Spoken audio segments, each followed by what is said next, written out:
Good morning बेटा। अज आपां करांगे इंग्लैंड की लेबर पार्टी का फिर दोबारा थोड़ा जिहा इतिहास दसांगे तो दैन आफ्टर ये जोड़े है संगठन किवें आ ते इहदे जिहड़े प्रोग्राम ते नीतियां की आ कि इसनूं पहलां जिहड़ा हैगा इतिहास दस्सण तो पहलां इहदा थोड़ा जिहा वेरवा पा दिंदी मैं। इस नोट्स में थोड़ा जिहा ध्यान रख लिओ जां स्क्रीनशॉट लै लिओ बेटा।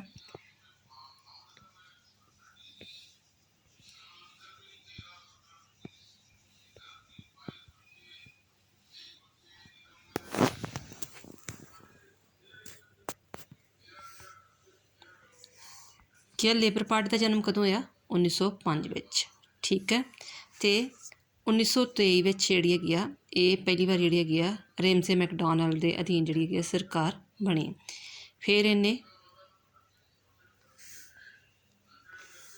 जिहड़ा शासन कदों कदों किया? 1945 लैके 50 तक, 64 तो 70, 74 तो 79 तक। इन्हां काल के दौरान इन्होंने सरकार बनाई लेबर पार्टी ने। दैन आफ्टर फिर जी 79 तो लैके 79 तो लैके 97 तक, 79 तो लैके 97 तक ये सरकार नहीं बना पाई। 18 साल तक ये सरकार नहीं बना पाई तो ये विरोधी पार्टी के रूप में भूमिका निभाई, ठीक है। फिर दैन आफ्टर फिर ये सरकार होंद विच आ गई 97 तो लैके 2001, फिर 2001 तो लैके 2005 तक, यानी कि इन्हें 3 बारी फिर सरकार बनाई लगातार 97 2001 तो 2005 विच, ठीक है। तो इन्हों के जोड़े मुखी जोड़े कौन कौन रहा? पहला रेमसे मैकडॉनल्ड रहा, फिर टोनी ब्लेयर, फिर गॉर्डन ब्राउन, फिर एडवर्ड मिलीबैंड, फिर जर्मी कॉर्बन, ठीक है। जे तुम ये भी चीज़ याद कर लोगे तो ये सारी स्टार्टिंग हो जानी है। बस यो मेन ये लिखना है। ਉਹੀ ਸੀ ਇਹਦੇ ਵਿੱਚ ਕਿ 1905 ਵਿੱਚ ਪਾਰਟੀ ਹੋਂਦ ਵਿੱਚ ਆਈ। ਫਿਰ 97 ਵਿੱਚ ਟੋਨੀ ਬਲੇਅਰ ਨੇ ਇਸ ਜਿਹੜੇ ਹੈਗਾ ਪਾਰਟੀ ਨੂੰ ਜਿਹੜੀ ਹੈਗੀ ਆ 1997 ਇਹਨੂੰ ਪਾਰਟੀ ਨੂੰ ਨਿਊ ਲੇਬਰ ਕਿਹਾ। ਫਿਰ ਇਸਨੇ ਜਿਹੜਾ ਹੈਗਾ 1923 ਵਿੱਚ ਰੈਮਸੇ ਮੈਕਡੋਨਲਡ ਅਧੀਨ ਸਰਕਾਰ ਬਣਾਈ। ਦੈਨ ਆਫਟਰ ਜਿਹੜੀ ਹੈਗੀ ਆ 97 ਵਿੱਚ ਬਣਾਈ, 1 'ਚ ਬਣਾਈ, 5 'ਚ ਇਹਨੇ ਸਰਕਾਰ ਬਣਾਈ, ਠੀਕ ਹੈ।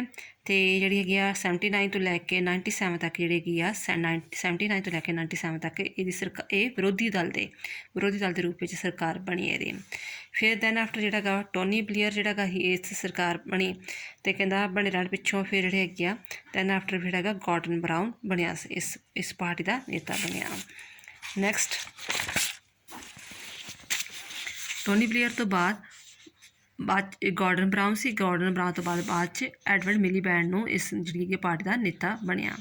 फिर 7 मई 2015 को कम सदन दी चोणां होईयां, ठीक है, जिहदे अपनी स्थिति में सुधार करने में असमर्थ रहे। इन्हें सिर्फ 232 सीटां ही प्राप्त कहता। फिर भी पार्टी 30.4% वोटां प्राप्त करके केवल 232 सीटां प्राप्त कर सकी। तो चोणां में अपनी हार का नतीजा जोड़ा ही उन्हें अपनी जिम्मेवारी ली एडवर्ड मिलीबैंड ने। तो एडवर्ड मिलीबैंड ने फिर अस्तीफा दे दिता। उस तो बाद जर्मी कॉर्बन आ गया तो अज विरोधी पार्टी के रूप में भूमिका निभा रही है। इस करके इनू हार्म जस्टिस लॉयल ओपोजिशन भी कहा जाता है। तो दैन आफ्टर उस तो बाद जोड़ा ही फिर जो चोणां होईयां 2020 नूं, ठीक है, जड़ियाँ हुण चोणां आईयां सी 4 अप्रैल 2020 नूं होईयां तो कहता उदों ये जर्मी कॉर्बन की थां ते कौन आ गया? कीर स्टारमर, ठीक है। नैक्सट जोड़ा प्रधानमंत्री उन्हें अहुदा संभाल चुका अज का जोड़ा कौन वा? कीर स्टारमर। तो पार्टी का चोण निशाना है लाल गुलाब का फुल। संगठन किवें आ? ये संघवादी सिद्धांतां 'च विश्वास करदी आ ते वपारक संघ ते समाजवादी सभावां, सहकारी सभावां ते चोण खेतरी दल पार्टी दी एक किस्म दी संघ इकाइयां हैं ते इन्हां नूं पार्टी नूं आधार बनाउंदियां हैं। हुण इहदा संगठन किवें आ? फस्ट ऑफ ऑल हैगा चोण खेतर लेबर पार्टियां।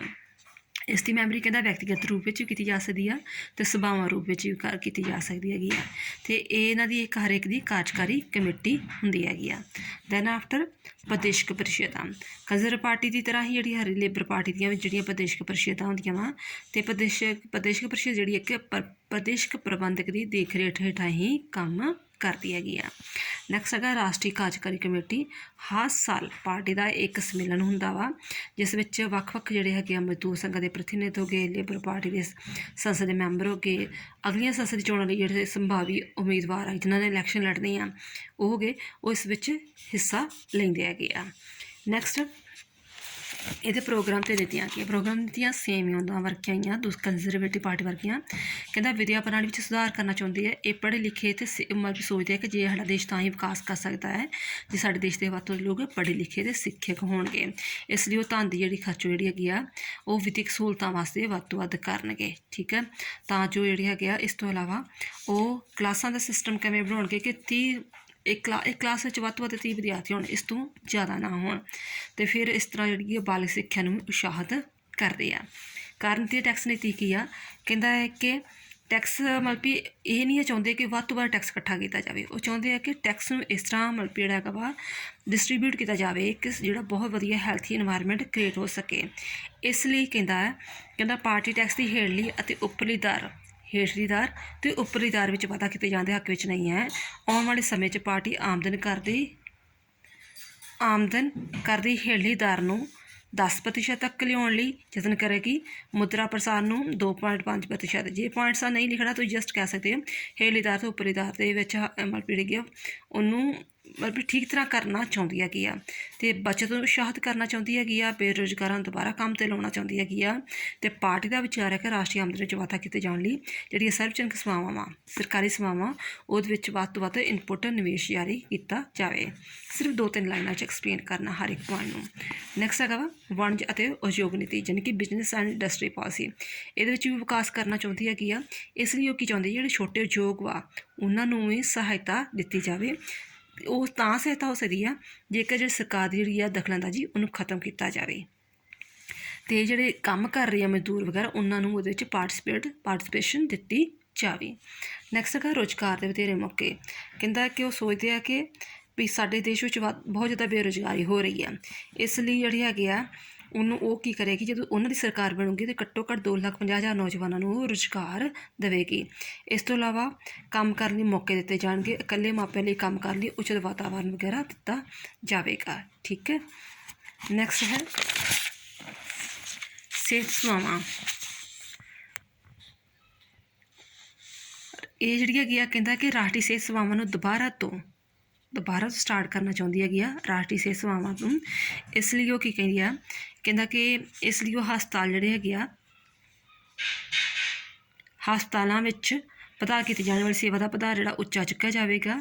ਅਤੇ ਨਾਗਰਿਕਾਂ ਦੀ ਮਾੜੀ ਹਾਲਤ ਜਿਹੜੀ ਹੈਗੀ ਆ ਉਹਨਾਂ ਦੀ ਗਰੀਬੀ ਆ, ਮਾੜੀ ਰਿਹਾਇਸ਼ ਆ, ਮਾੜਾ ਵਾਤਾਵਰਨ ਵਾ ਅਤੇ ਇੱਥੋਂ ਇਹਨਾਂ ਨੂੰ ਉੱਪਰ ਚੁੱਕਿਆ ਜਾਵੇਗਾ। ਇਸ ਚੀਜ਼ਾਂ 'ਚ ਹਾਲਾਤ 'ਚ ਸੁਧਾਰ ਕੀਤਾ ਜਾਵੇਗਾ ਤਾਂ ਜੋ ਉਹਨਾਂ ਦੀ ਸਿਹਤ ਵਧੀਆ ਬਣੀ ਰਹੇ। ਕਾਨੂੰਨੀ ਵਿਵਸਥਾ ਸੁਧਾਰ ਜਿਹੜੇ ਜੁਰਮ ਆ ਜਿਹੜੇ ਅਪਰਾਧ ਹੋ ਰਹੇ ਉਹਨਾਂ ਨੂੰ ਘੱਟ ਕੀਤਾ ਜਾਵੇਗਾ। ਘਰੇਲੂ ਹਿੰਸਾ ਨੂੰ ਰੋਕਿਆ ਜਾਵੇਗਾ। ਨਸ਼ਿਆਂ ਨੂੰ ਰੋਕਿਆ ਜਾਵੇਗਾ। ਮਜ਼ਬੂਤ ਪਰਿਵਾਰ ਮਜ਼ਬੂਤ ਭਾਈਚਾਰੇ ਦਾ ਨਿਰਮਾਣ। ਕਿਉਂਕਿ ਇੰਗਲੈਂਡ ਮੰਨਦੀ ਹੈ ਲੇਬਰ ਪਾਰਟੀ ਮੰਨਦੀ ਹੈ ਕਿ ਪਰਿਵਾਰ ਜਿਹੜਾ ਹੈਗਾ ਸਮਾਜ ਦੀ ਇਕਾਈ ਆ ਅਤੇ ਪਰਿਵਾਰ ਨੂੰ ਖੁਸ਼ਹਾਲ ਬਣਾਉਣਾ ਸਰਕਾਰ ਦੀ ਜ਼ਿੰਮੇਵਾਰੀ ਆ। ਇਸ ਲਈ ਉਹ ਕੀ ਕਰੇਗੀ ਸਮਾਜਿਕ ਸੁਰੱਖਿਆ ਪ੍ਰਦਾਨ ਕਰੇਗੀ। ਠੀਕ ਹੈ, ਅਤੇ ਇਸਤਰੀਆਂ ਲਈ ਕੰਮ ਲਈ ਮੌਕੇ ਦੇਵੇਗੀ। ਬਜ਼ੁਰਗਾਂ ਲਈ ਪੈਨਸ਼ਨਾਂ ਦੀ ਵਿਵਸਥਾ ਕਰੇਗੀ। ਠੀਕ ਹੈ, ਜਿਹੜਾ ਕੋਈ ਵੀ ਪੁਆਇੰਟ ਆ ਤੁਸੀਂ 1-2 ਲਾਈਨਾਂ ਤੋਂ ਜਾਂ ਵੱਧ ਤੋਂ 3 ਲਾਈਨਾਂ ਤੋਂ ਜ਼ਿਆਦਾ ਐਕਸਪਲੇਨ ਨਹੀਂ ਕਰਨਾ ਹੈਗਾ। ਨੈਕਸਟ ਹੈ ਵਾਤਾਵਰਨ ਦੀ ਸੁਰੱਖਿਆ ਦਾ ਅਤੇ ਯਾਤਾਯਾਤ ਲਈ ਸਾਧਨ। ਕਹਿੰਦਾ ਹੈ ਕਿ ਲੇਬਰ ਪਾਰਟੀ ਜਿਹੜੀ ਹੈਗੀ ਹੈ ਬਰਤਾਨੀਆ ਨੂੰ ਵਸਣ ਅਤੇ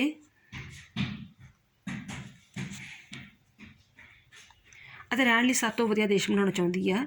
ਇਸ ਲਈ ਉਹ 2020 ਤੱਕ ਕਾਰਬਨ ਗੈਸਾਂ ਦੇ ਨਿਕਾਸ ਵਿੱਚ 34% ਕਮੀ ਕਰਨਾ ਚਾਹੁੰਦੀ ਹੈ।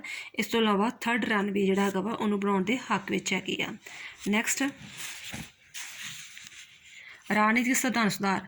ਰਾਜਨੀਤਿਕ ਸੰਵਿਧਾਨ ਸੁਧਾਰ ਕੀ ਆ ਕਰਨਾ ਚਾਹੁੰਦੀ ਕਿ ਜਿਹੜਾ ਲਾਰਡ ਸਦਨ ਆ ਉਹਦੇ ਵਿੱਚ ਜਿਹੜਾ ਉੱਪਰਲਾ ਸਦਨ ਆ ਠੀਕ ਹੈ ਨਾ ਜਿਹੜਾ PS ਦਾ ਸਦਨ ਹੈਗੇ ਆ ਬਾਦਸ਼ਾਹ ਦੇ ਮੈਂਬਰ ਵਗੈਰਾ ਰਿਸ਼ਤੇਦਾਰ ਹੁੰਦੇ ਆ ਉਹਨਾਂ ਦਾ ਨੂੰ ਕੀ ਕਰਨਾ ਚਾਹੁੰਦੀ ਆ ਕਿ ਉਹ ਜਿਹੜੇ ਜੀਵਨ ਪੀਅਰ ਜਿਹੜੇ ਹੈਗੇ ਆ ਉਹਨਾਂ ਦੀ ਨਿਯੁਕਤੀ ਲਈ ਕਾਨੂੰਨ ਬਣਾਏ ਜਾਣ। ਉਹ ਜਿਹੜੇ ਵੋਟ ਦਾ ਗਲਤ ਪ੍ਰਯੋਗ ਕਰਦੇ ਉਹਨਾਂ ਦੀ ਕਾਨੂੰਨ ਬਣਾਏ ਜਾਣ। ਉਹਨਾਂ ਪੱਖੋਂ ਸੁਧਾਰ ਕਰਨਾ ਚਾਹੁੰਦੀ ਹੈਗੀ ਆ। ਅਤੇ ਨੈਕਸਟ ਹੈਗਾ ਜਿਹੜੇ ਕਾਮ ਸਦਨ ਆ ਉਹਦੀ ਕਾਰਜਸ਼ੀਲਤਾ ਜਿਹੜਾ ਹੇਠਲਾ ਸਦਨ ਆ ਉਹਦੀ ਕਾਰਜਸ਼ੀਲਤਾ ਨੂੰ ਵਧੇਰੇ ਪ੍ਰਭਾਵਸ਼ਾਲੀ ਬਣਾਉਣਾ ਚਾਹੁੰਦੀ ਹੈਗੀ ਆ। ਯੂਰਪੀ ਸੰਘ ਪ੍ਰਤੀ ਨੀਤੀ ਕੀ ਆ ਕਿ ਜਿਹੜੀ ਲੇਬਰ ਪਾਰਟੀ ਆ ਉਹ ਯੂਰਪੀ ਸੰਘ ਨੂੰ ਛੱਡਣਾ ਨਹੀਂ ਚਾਹੁੰਦੀ। ਧਿਆਨ ਨਾਲ ਸੁਣਿਓ, ਜਿਹੜੀ ਲੇਬਰ ਪਾਰਟੀ ਉਹ ਯੂਰਪੀ ਸੰਘ ਨੂੰ ਨਹੀਂ ਛੱਡਣਾ ਚਾਹੁੰਦੀ। ਉਹ ਚਾਹੁੰਦੀ ਹੈ ਕਿ ਇਸ ਤਰ੍ਹਾਂ ਸਾਡੇ ਪੂਰੇ ਦੁਨੀਆ ਵਿੱਚ ਇੱਕ ਇਮੇਜ ਬਣੀ ਰਹੇਗੀ। ਇੱਕ ਯਾਨੀ ਕਿ ਇੱਕ ਐਜ਼ ਏ ਸੁਪੀਰੀਅਰ ਇੱਕ ਲੀਡਰ ਦੇ ਰੂਪ ਵਿੱਚ ਕੰਮ ਕਰਦੇ ਰਹੇ ਸੀ ਅਤੇ ਕਰਦੇ ਰਹਾਂਗੇ। ਇਸ ਕਰਕੇ ਉਹ ਹਮੇਸ਼ਾ ਯੂਰਪੀ ਸੰਘ ਵਿੱਚ ਰਹਿਣਾ ਚਾਹੁੰਦੀ ਹੈਗੀ ਅਤੇ ਕਿਰਿਆਸ਼ੀਲ ਭੂਮਿਕਾ ਨਿਭਾਉਣਾ ਚਾਹੁੰਦੀ ਹੈ। ਨੈਕਸਟ ਉਹ ਨਾਟੋ ਵਿੱਚ ਵੀ ਜਿਹੜੀ ਕਿ ਆਪਣੀ ਮੈਂਬਰੀ ਨੂੰ ਉਸੇ ਤਰ੍ਹਾਂ ਹੀ ਬਣਾ ਕੇ ਰੱਖਣਾ ਚਾਹੁੰਦੀ ਆ ਅਤੇ ਸੋਚਦੀ ਹੈ ਕਿ ਅਸੀਂ ਜਿਹੜੀ ਹੈਗੀ ਆ ਇਹ ਸਾਡੀ ਵਿਦੇਸ਼ ਨੀਤੀ ਦਾ ਅਨਿੱਖੜਵਾਂ ਅੰਗ ਵਾ। ਇਸ ਤੋਂ ਇਲਾਵਾ ਜਿਹੜੀ ਹੈਗੀ ਆ ਗਲੋਬਲ ਪਾਵਰਟੀ ਆ ਜਿਹੜੀ ਪੂਰੇ ਦੇਸ਼ ਵਿੱਚ ਆ ਉਹਨੂੰ ਖਤਮ ਕਰਨਾ ਚਾਹੁੰਦੀ ਹੈਗੀ ਆ। ਸਿੱਟਾ ਨਵੀਂ ਲੇਬਰ ਪਾਰਟੀ ਦੁਆਰਾ ਲਿਖੀਆਂ ਗਈਆਂ ਨੀਤੀਆਂ ਅਤੇ ਪ੍ਰੋਗਰਾਮ ਨੂੰ ਪੜ੍ਹਨ ਪਿੱਛੋਂ ਆਪਾਂ ਸਿੱਟੇ 'ਤੇ ਪਹੁੰਚਦੇ ਹਾਂ ਕਿ ਪਾਰਟੀ ਨੇ ਆਪਣੇ ਭੂਤ ਤੋਂ ਲਗਭਗ ਪੂਰੀ ਤਰ੍ਹਾਂ ਸੰਬੰਧ ਖਤਮ ਕਰ ਲਏ ਹਨ ਕਿ ਜਿਹੜੀਆਂ ਪੁਰਾਣੀਆਂ ਉਹਦੇ ਵਿਚਾਰਧਾਰਾ ਸੀ ਉੱਥੋਂ ਉਹਨੇ ਕਾਫੀ ਕੁਝ ਚੇਂਜਸ ਲਿਆਂਦੀਆਂ ਹੈਗੀਆਂ ਵਾ ਅਤੇ ਨਵੀਂ ਲੇਬਰ ਪਾਰਟੀ ਆਪਣੀ ਅਗਵਾਈ ਅਤੇ ਪ੍ਰੋਗਰਾਮ ਵਿੱਚ ਵੀ ਪੂਰੀ ਤਰ੍ਹਾਂ ਨਵੀਂ ਹੈ। ਇਸ ਦਾ ਨਤੀਜਾ ਇਹ ਹੋਇਆ ਇਹਨੇ 97 'ਚ ਹੋਈਆਂ ਜਿਹੜੀਆਂ ਚੋਣਾਂ ਸੀ ਉਸ ਤੋਂ ਬਾਅਦ ਇਹਨੇ ਲਗਾਤਾਰ 3 ਵਾਰੀ ਸਫਲਤਾਵਾਂ ਹਾਸਲ ਕੀਤੀਆਂ। ਫਿਰ ਉਹੀ ਇਨਕਲੂਡ ਕਰ ਲੈਣਾ ਸਾਰੀ ਉਹਦੀ ਹਿਸਟਰੀ, ਮੁਲਾਂਕਣ, ਚੋਣਾਂ ਕਿਵੇਂ ਜਿੱਤੀਆਂ ਨੇ, ਇਲੈਕਸ਼ਨ ਕਿੰਨੇ ਮਤਲਬ ਵੀ ਕਦੋਂ ਇਹਨੇ ਇਲੈਕਸ਼ਨ ਜਿੱਤੀਆਂ, ਕਿੰਨੀਆਂ ਸੀਟਾਂ ਪ੍ਰਾਪਤ ਕੀਤੀਆਂ, ਉਹ ਵੀ ਤੁਸੀਂ ਇੱਕ ਪੈਰੇ ਵਿੱਚ ਇਹਨੂੰ ਸਮ ਅਪ ਕਰ ਦੇਣਾ ਹੈਗਾ ਵਾ। ਠੀਕ ਹੈ ਕਿ 97 ਜਿੱਤੀਆਂ, 2001 'ਚ ਜਿੱਤੀਆਂ, ਮੁੜ ਕੇ ਫਿਰ ਅਸਫਲਤਾ ਹੋਈ, ਫਿਰ ਮੁੜ ਕੇ ਜਿੱਤਾਂ ਕਿਹੜੇ ਪਾਰਟੀ ਦੇ ਪ੍ਰਧਾਨ ਦੇ ਹੇਠਾਂ ਪਾਰਟੀ ਇਹਨਾਂ ਨੇ ਜਿੱਤੀਆਂ। ਇਸ ਤੋਂ ਤੁਸੀਂ ਜ਼ਿਆਦਾ ਇਹਨੂੰ ਚੀਜ਼ ਨੂੰ ਐਕਸਪਲੇਨ ਨਹੀਂ ਕਰਨਾ, ਸਿਰਫ 2-4 ਲਾਈਨਾਂ 'ਚ ਕਰਨਾ। ਫਿਰ ਤੁਸੀਂ ਸਿੱਟਾ ਲਿਖ ਸਕਦੇ ਹੈਗੇ ਕਿ ਉੱਪਰ ਲਿਖੇ ਲੇਬਰ ਪਾਰਟੀ ਦੇ ਜਿਹੜੇ ਹੈਗੇ ਇਤਿਹਾਸ, ਸੰਗਠਨ ਅਤੇ ਜਿਹੜਾ ਹੈਗਾ ਪ੍ਰੋਗਰਾਮ ਪੜ੍ਹਨ ਪਿੱਛੋਂ ਅਸੀਂ ਕਹਿ ਸਕਦੇ ਹਾਂ ਕਿ ਵਾਕਈ ਇਹ ਕੁਝ ਸਮੇਂ ਤੱਕ ਮਜ਼ਬੂਤ ਪਾਰਟੀ ਰਹੀ ਹੈਗੀ ਆ ਅਤੇ ਕੁਝ ਕਾਰਨਾਂ ਕਰਕੇ ਜਿਹੜੀ ਹੈਗੀ ਇਸ ਪਾਰਟੀ ਨੂੰ ਕਈ ਵਾਰ ਹਾਰ ਦਾ ਮੂੰਹ ਵੀ ਵੇਖਣਾ ਪਿਆ, ਪਰ ਇਹਨੇ ਆਪਣੀਆਂ ਗਲਤੀਆਂ ਨੂੰ ਰਿਲਾਈਜ਼ ਕੀਤਾ ਅਤੇ ਉਹਨਾਂ ਵਿੱਚ ਸੁਧਾਰ ਕੀਤਾ ਅਤੇ ਅੱਜ ਵੀ ਇਹ ਜਿਹੜੀ ਹੈਗੀ ਆ ਵਿਰੋਧੀ ਦਲ ਵਿੱਚ ਮਹੱਤਵਪੂਰਨ ਭੂਮਿਕਾ ਨਿਭਾ ਰਹੀ ਹੈਗੀ ਆ। ਜਾਂ ਇਹ ਲਾਈਨਾਂ ਵਿੱਚ ਐਡ ਕਰ ਸਕਦੇ ਹੈਗੇ ਆ ਕਿ ਕਹਿੰਦਾ ਕਿ ਜਿਹੜਾ ਪਾਰਟੀ ਨੇਤਾ ਜਰਮੀ ਕਾਰਬਨ ਦੀਆਂ ਸਮਾਜਵਾਦੀ ਨੀਤੀਆਂ, ਮਤਲਬ ਕਿ ਜੇਕਰ ਉਹ ਹਾਰ ਹੁੰਦੀ ਰਹੀ ਸੀ ਉਹਦੀ, ਤਾਂ ਉਹਨੇ ਸਮਾਜਵਾਦੀ ਨੀਤੀਆਂ, ਮਾਰਕਸਵਾਦੀ ਨੀਤੀਆਂ ਨੂੰ ਕਿਉਂ ਨਹੀਂ ਪਸੰਦ ਨਹੀਂ ਕਰਦੇ ਨਾ ਇੰਗਲੈਂਡ ਅਤੇ ਅਮਰੀਕਾ ਵਾਲੇ, ਤਾਂ ਉਸ ਦੀਆਂ ਨੀਤੀਆਂ ਸੀ ਕਿ ਉਹ ਮਾਰਕਸਵਾਦੀ ਵਿਚਾਰਧਾਰਾ ਨੂੰ ਹੇਠਲੇ ਲੋਕਾਂ ਨੂੰ ਜ਼ਿਆਦਾ ਉੱਪਰ ਚੁੱਕਣਾ ਚਾਹੁੰਦਾ ਸੀ ਅਤੇ ਉਸ ਦੇ ਜ਼ਿੰਮੇਵਾਰ ਠਹਿਰਾਇਆ ਕਿ ਤੇਰੀਆਂ ਇਸ ਨੀਤੀਆਂ ਦੇ ਕਾਰਨ ਕਰਕੇ ਸਾਡੀ ਪਾਰਟੀ ਦੀ ਹਾਰ ਹੋ ਰਹੀ ਆ, ਜਿਹਨਾਂ ਕਰਕੇ ਫਿਰ ਜਿਹੜਾ ਹੈਗਾ ਜਰਮੀ ਕਾਰਬਨ ਨੇ ਵੀ ਅਸਤੀਫਾ ਦੇ ਦਿੱਤਾ ਅਤੇ ਉਹਦੇ ਥਾਂ 'ਤੇ ਕੈਰ ਸਟਾਰਮਰ ਨੂੰ ਪਾਰਟੀ ਦਾ ਨੇਤਾ ਬਣਾਇਆ ਅਤੇ ਅੱਜ ਉਹ ਇਸ ਪਾਰਟੀ ਦੀ ਜਿਹੜੀ ਕਿ ਭੂਮਿਕਾ ਨਿਭਾ ਰਹੇ ਹਨ। ਥੈਂਕਸ। ਆਈ ਹੋਪ ਤੁਹਾਨੂੰ ਇਹ ਜਿਹੜੇ ਹੈਗੇ ਟੌਪਿਕ ਸਮਝ ਆ ਚੁੱਕਾ ਹੋਏਗਾ। ਫਿਰ ਵੀ ਕਿਸੇ ਪੁਆਇੰਟ ਦਾ ਨਾ ਪਤਾ ਲੱਗਿਆ ਤਾਂ ਤੁਸੀਂ ਕਮੈਂਟ ਸੈਕਸ਼ਨ 'ਤੇ ਲਿਖ ਸਕਦੇ ਹੋ। ਥੈਂਕਸ।